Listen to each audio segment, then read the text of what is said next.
Hello friends, आज मैं आपको बताऊंगा कि गाय भैंस के बच्चे में यानी काफ में यदि जब दस्त हो जाए तो उसका रामबाण इलाज कैसे करें। बहुत इस तरह कमेंट्स आ रहे हैं कि सर हमारे जो छोटे बछड़े बछड़ियां हैं उनमें डायरिया हो रहा है। किसी भी तरह का डायरिया हो, आज का जो मैं ट्रीटमेंट बताऊंगा वह फुल ट्रीटमेंट बताऊंगा, जिससे कि आप उसका कैसे इलाज कर सकते हैं। किसी भी क्रिटिकल स्टेज में हो जाए तो आप उसका कैसे इलाज करना चाहिए, क्या देना चाहिए, कितनी मात्रा में देना चाहिए, आज की वीडियो के अंदर डिटेल से बताया जाएगा। जो बहुत इस तरह के जो पशुपालक हैं, वेटेरियन हैं, बार बार उनके कमेंट्स व्हाट्सएप पर मैसेज भी आते रहते हैं। तो आज की वीडियो देखकर के आप जो काफ है, जो गाय भैंस के बच्चे हैं, उनमें किसी भी तरह का जो डायरिया दस्त हो जाता है तो उसका इलाज आप आसानी से कर सकते हैं। बहुत ही ज़्यादा आपको मेडिसिन लेने की ज़रूरत नहीं है। आप आसानी से नॉर्मल जो मेडिसिन लेकर के उनसे भी किसी भी तरह का डायरिया है वह रोक सकते हैं। तो कौन सी आती हैं, कितनी डोज देनी चाहिए, पहले तो आप चैनल पर नए जुड़े हैं तो चैनल को सब्सक्राइब, साथ में बेल आइकन। आपको पता है कि vet pet and cattle channel एक ऐसा है जो आपको शुरू से आपको सभी तरह की मेडिसिन, दवा और रोगों के बारे में सटीक जानकारी आपको साइंटिफिक मेथड से देता है। इसी के साथ यदि पशु में किसी भी तरह का डायरिया, आप देखो छोटे बछड़े हैं उनमें डायरिया किसी भी तरह से हो सकता है।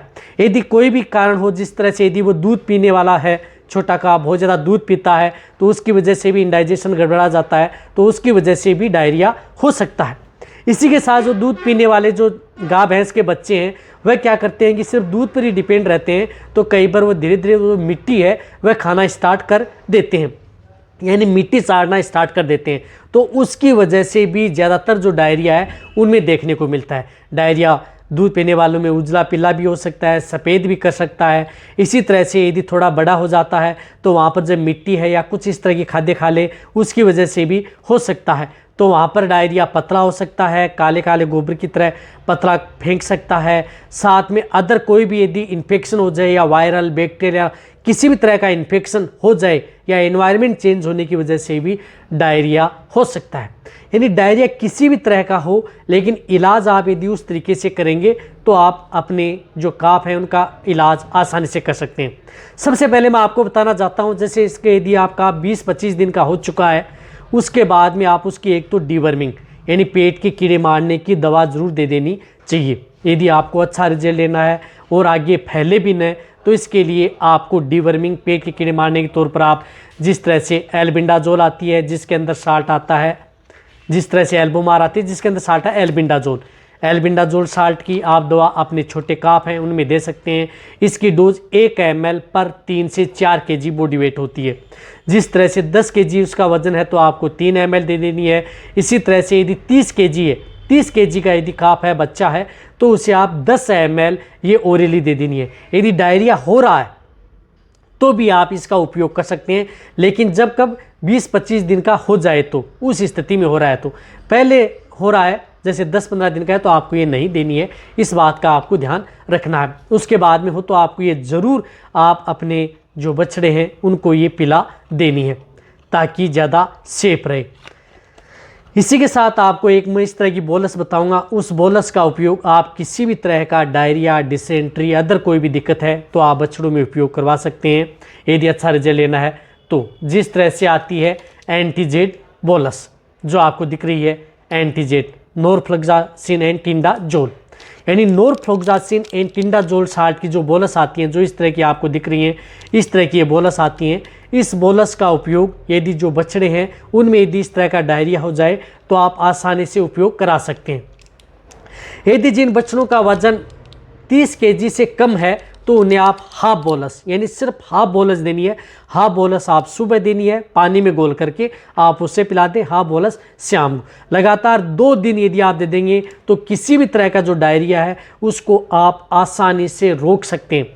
एक तो आप यदि जो एल्बिंडाजोल बताई उससे दे करके, एक आप ये एंटीजेड बोलस, इससे आप किसी भी तरह का डायरिया है वो रुक सकता है। यदि बहुत ही ज़्यादा दिक्कत हो जाती है, अदर कोई इस तरह की दिक्कत हो जाए या पॉइजनिंग की शिकायत हो जाए या अदर कोई इंडाइजेशन की और कोई दिक्कत हो जाए, गड़बड़ा जाए, तो वहाँ पर आपको अलग ट्रीटमेंट करना पड़ता है। या आपने ये बोलस भी दे दी और डिवर्मिंग भी करवा दी, फिर भी यदि आपके जो गाय भैंस के बच्चे हैं उनका डायरिया यदि दस्त नहीं रुक रहा है तो आपको अदर जो दवा है अपने वेटेरियन की सलाह ले लेनी चाहिए। अब वेटेरियन से सलाह ये है कि यदि लंबे समय तक यदि डायरिया कर रहा है, रुक ही नहीं रहा है, तो वहाँ पर आपको फ्लूइड चढ़ाना होता है।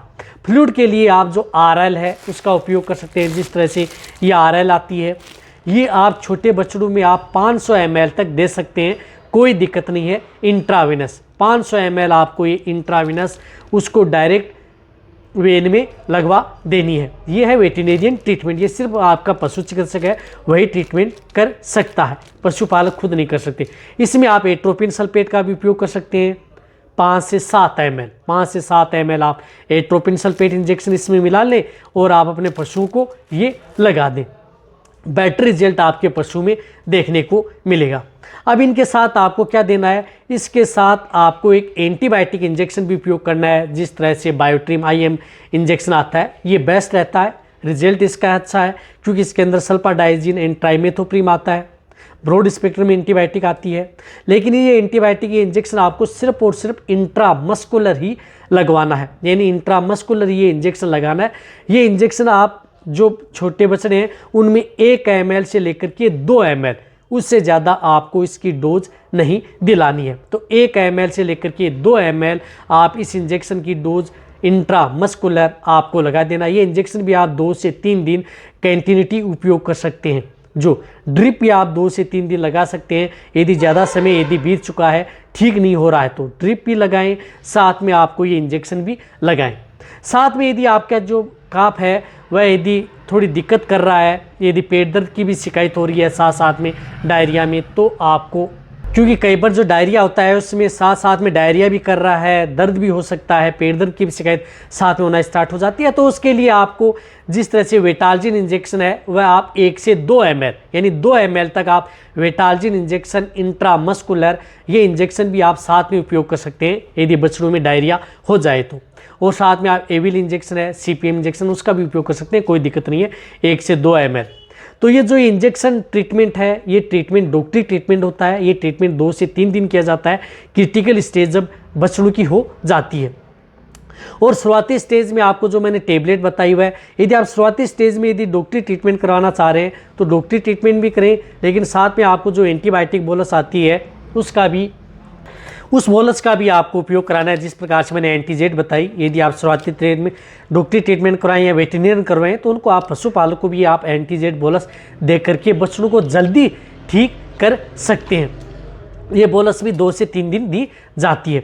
तो इस तरह से आपको जो मैंने बताया कि पशुपालक को आपको कैसे ट्रीटमेंट करना है, टेबलेट व लिक्विड बताया, उसके बाद में नहीं रुक रहा है तो आपको जो मैंने डॉक्टरी ट्रीटमेंट बताया उस ट्रीटमेंट को कर करके आप किसी भी तरह का डायरिया दस्त है उसको आसानी से रोका जा सकता है और बछड़ों को ठीक किया जा सकता है। अन्यथा यदि कई बार इस तरह की दिक्कत हो जाती है कि डायरिया से भी बछड़ों की मौत हो जाती है यदि प्रॉपर यदि ट्रीटमेंट नहीं मिलता है। तो आने के लिए बहुत इस तरह की दवा मेडिसिन आती हैं, लेकिन आपको उनमें नहीं जाना है और पूरी दवा मेडिसिन के बारे में जानना है, डायरिया दस्त की कौन सी दवा आती है, इसी चैनल पर वीडियो बनी हुई है। तो वीडियो जितना हो सकता है पशुपालक वीडियो उनके साथ शेयर करें।